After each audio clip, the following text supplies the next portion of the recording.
అందరికీ నమస్కారం. ఇందాక ఇక్కడికి వచ్చినప్పుడు ఎంత ఆనందంగా ఉన్నానో ఇప్పుడు అంతే బాధలో ఉన్నాను. చాలా బాధాకరమైనటువంటి ఒక సంఘటన జరిగింది.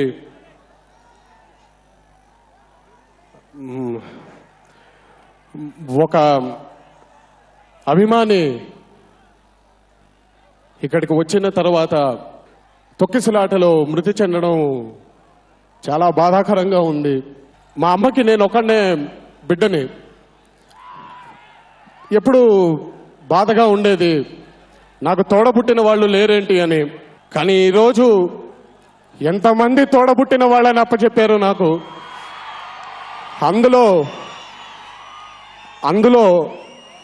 ఒక్క తోడబుట్టిన వాడు ఈరోజు మరణించడం జరిగింది.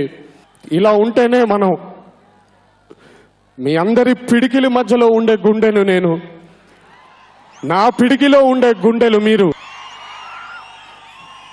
అందుకే ఈరోజు ఈ ఆడియో ఫంక్షన్ని త్వరగా ముగించమని చెప్పడం జరిగింది.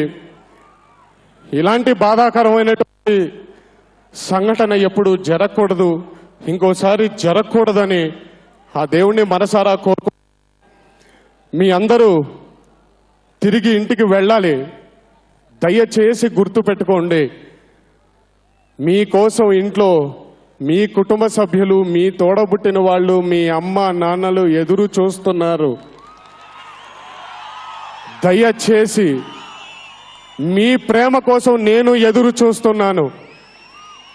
ఏ ఒక్క అభిమాని, ఏ ఒక్క సోదరుడికి ఏమి జరిగినా కూడా తట్టుకోలేను.